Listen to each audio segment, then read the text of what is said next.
നാടകീയതയ്ക്കും സസ്പെൻസിനൊടുവിൽ മഹാരാഷ്ട്രയിൽ ആരാണ് മുഖ്യമന്ത്രി എന്നുള്ള കാര്യത്തിലേക്ക് ഇപ്പോൾ വന്നിരിക്കുകയാണ്. പേര് വന്നു, ഫഡ്നാവിസിൻ്റെ പേരാണ് ഒടുവിൽ വന്നത്. BJP കോർ കമ്മിറ്റി തീരുമാനമായി. തീർച്ചയായും എന്തായാലും അദ്ദേഹത്തിന് തന്നെ അത് കിട്ടേണ്ടതാണ്. ഇത്രയും സീറ്റുകൾ വാരിക്കൂട്ടി BJP 6 മാസം കൊണ്ടുള്ള കഠിന പ്രയത്നത്തിനൊടുവിൽ ഇത്രയും സീറ്റ്. അപ്പോൾ തീർച്ചയായിട്ടും നമ്മളും പ്രതീക്ഷിച്ചിരുന്ന BJP തന്നെയാണ് ഈ ശരിക്കും അത്ഭുതപ്പെടുത്തുന്ന ഒരു ക്യാരക്ടറാണ് ഈ ഫഡ്നാവിസ്. തന്നെ അധികാരത്തിൽ നിന്ന് തൂത്തെറിഞ്ഞ എല്ലാവരെയും നിലംപരിശാക്കിയിരിക്കുന്നു. ശരത് പവാർ വലിയ ഗെയിം കളിച്ച് 2019 വലിയ നാണക്കേട് ഫഡ്നാവിസിന് ഉണ്ടാക്കിക്കൊടുത്തു. ഒരു 4 ദിവസം മാത്രം മുഖ്യമന്ത്രിയായി ഇരുന്ന ആളാണ് ഫഡ്നാവിസ്. അദ്ദേഹത്തിൻ്റെ 2ാം ഊഴത്തിൽ ഏറ്റവും വലിയ നാണക്കേട്. അന്നത്തെ മഹാരാഷ്ട്ര ഗവർണറായിട്ടുള്ള ഭഗത് സിംഗിന് അദ്ദേഹം 170 MLA മാർ തനിക്കൊപ്പമുണ്ട്. കേവല ഭൂരിപക്ഷം BJPക്ക് ലഭിക്കാത്ത 2019 തെരഞ്ഞെടുപ്പ്, അദ്ദേഹത്തിൻ്റെ 2ാം ഊഴത്തിൽ വന്ന തെരഞ്ഞെടുപ്പ്. അപ്പോൾ തൻ്റെ സംഘത്തിൽ ആളില്ല എന്നിരിക്കെ അജിത് പവാറിനെ മാത്രം വിശ്വസിച്ച് അജിത് പവാറിനൊപ്പമുള്ള 35 പേർ തനിക്കൊപ്പം ഉണ്ട് എന്ന ധാരണയിൽ ഭഗത് സിംഗിന് 170 MLA മാരുടെ പിന്തുണ തനിക്കുണ്ട് എന്ന പ്രഖ്യാപനവുമായി അദ്ദേഹം എത്തുകയുണ്ടായി. ഗവർണർ 7 ദിവസത്തെ സമയം കൊടുത്തു. പക്ഷേ 4ാമത്തെ ദിവസം ഫഡ്നാവിസിനെ ശരത് പവാർ വീഴ്ത്തി. വലിയ ഗെയിം. അജിത് പവാർ കൊണ്ടുപോയ MLA മാരിൽ കുറച്ചുപേരെ ശരത് പവാർ അടർത്തിയെടുത്തു. അതുപോലെ തന്നെ തൻ്റെ ചേരിയിൽ നിന്ന് ഒരാൾ പോലും അതുപോലെ തൻ്റെ ചേരിയിൽ നിന്ന് ഒരാൾ പോലും പോകാതിരിക്കാനും ശരത് പവാറിന് സാധിച്ചു.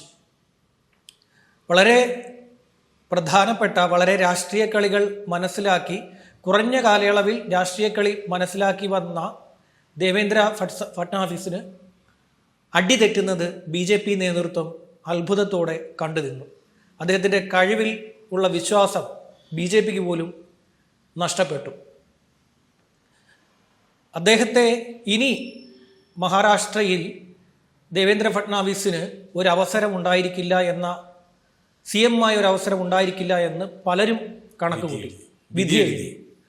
പക്ഷേ ഏറ്റവും കൂടുതൽ ഒറ്റകക്ഷിയായ, ഏറ്റവും കൂടുതൽ അംഗങ്ങളുള്ള ഏറ്റവും വലിയ ഒറ്റകക്ഷിയായ BJPയെ ഫഡ്നാവിസിന് അധികാരത്തിലേക്ക് തിരിച്ചു കൊണ്ടുവരുവാൻ സാധിച്ചു.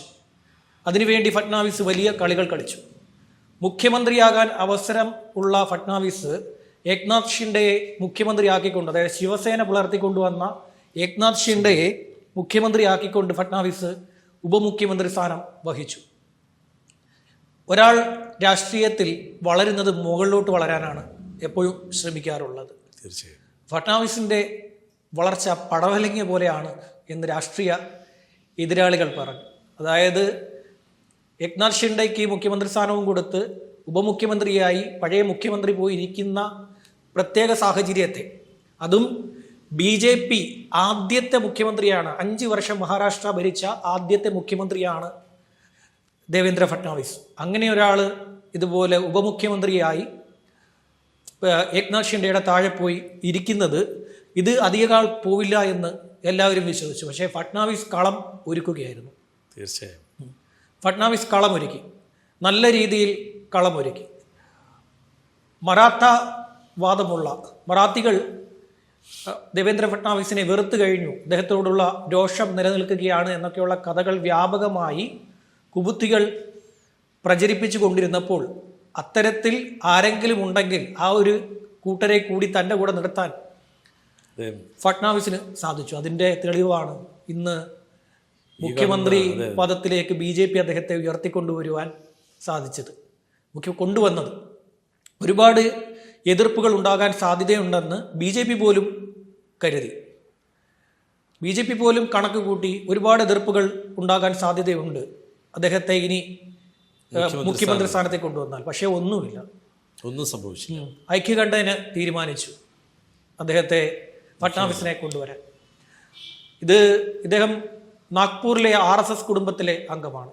1970 നാഗ്പൂരിൽ ജനിച്ച RSSലെ ഒരു അംഗമാണ് ഈ പറയുന്ന ദേവേന്ദ്ര ഫട്നാവിസ്.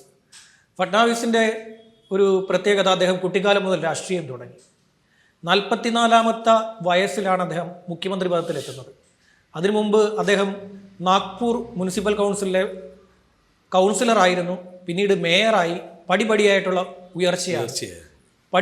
ഉയർച്ച എതിരാളികൾ മനസ്സിലായില്ല. നാഗ്പൂർ സൗത്ത് വെസ്റ്റ് മണ്ഡലത്തിലെ 6ാമത്തെ തവണയാണ് ദേവേന്ദ്ര ഫട്നാവിസ് തുടർച്ചയായി വിജയിച്ച് കയറി വരുന്നത്. അപ്പോൾ മനസ്സിലാവുമല്ലോ, കളി നല്ല രീതിയിൽ അറിയാവുന്ന ആളാണ്.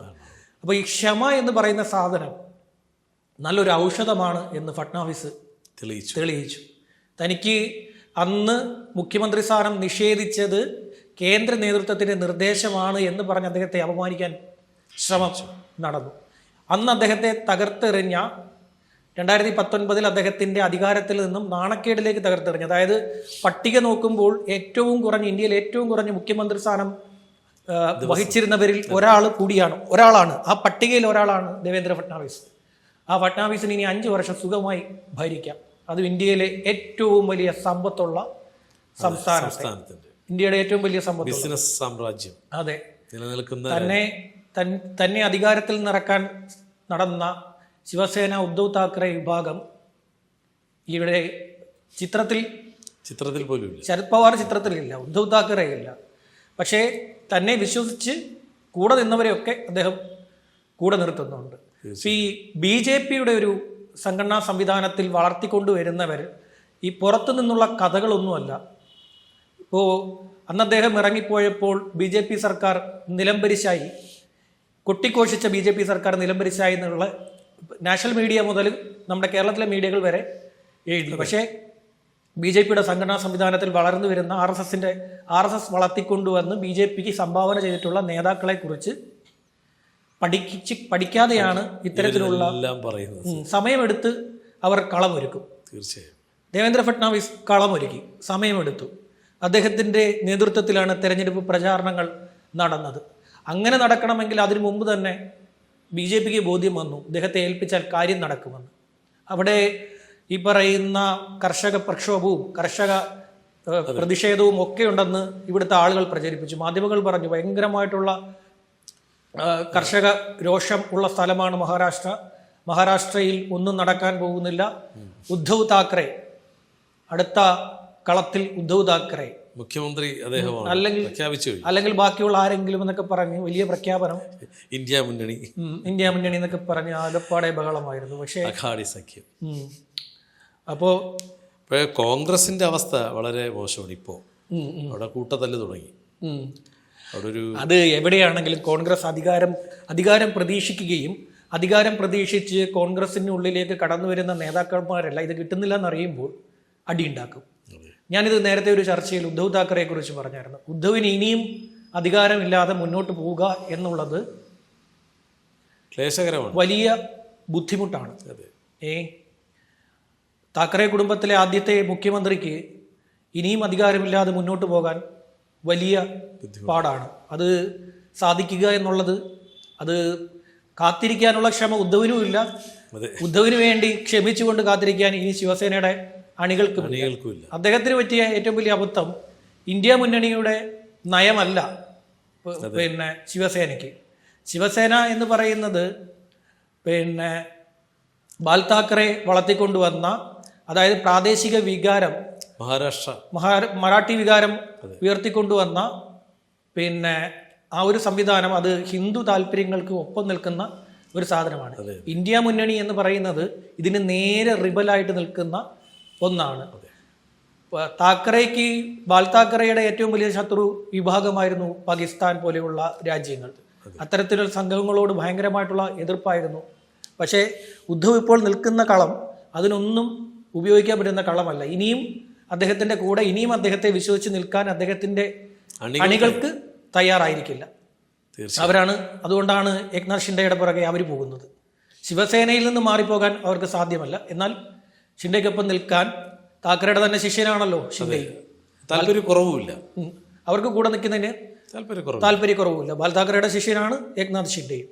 അപ്പം ബാൽ താക്കറെ വളർത്തിക്കൊണ്ടുവന്ന മറ്റൊരു നേതാവിൻ്റെ കൂടെ നിൽക്കാൻ ശിവസേനയുടെ അണികൾ ഇനിയും തയ്യാറാകും. സോ ദേവേന്ദ്ര ഫട്നാവിസ് അധികാരത്തിലേക്ക് എത്തുകയാണ്. എല്ലാ മലയാള മാധ്യമങ്ങളും സന്തോഷിക്കൂ, സന്തോഷിക്കൂ. ഇന്ത്യ മുന്നണി അല്ലെങ്കിൽ മറ്റേ രാഹുൽ ഗാന്ധിയുടെ പടയോട്ടം എന്നൊക്കെ പറഞ്ഞ് ഇനി വരല് അവിടെ ഒതുങ്ങിയിരിക്കണം. കുറച്ചുകൾ കഴിഞ്ഞിട്ട് നമുക്ക് അടുത്ത ഏതെങ്കിലും തെരഞ്ഞെടുപ്പ് കാലത്ത് നമുക്ക് അടുത്ത തലക്കെട്ട് മാറ്റി വെക്കണ്ട, തലക്കെട്ട് അങ്ങനെ വെച്ചു രാഹുൽ ഗാന്ധിയുടെ പടയോട്ടം സംസ്ഥാനം മാത്രം എഴുതി ചേർത്താൽ മതി. ശരി.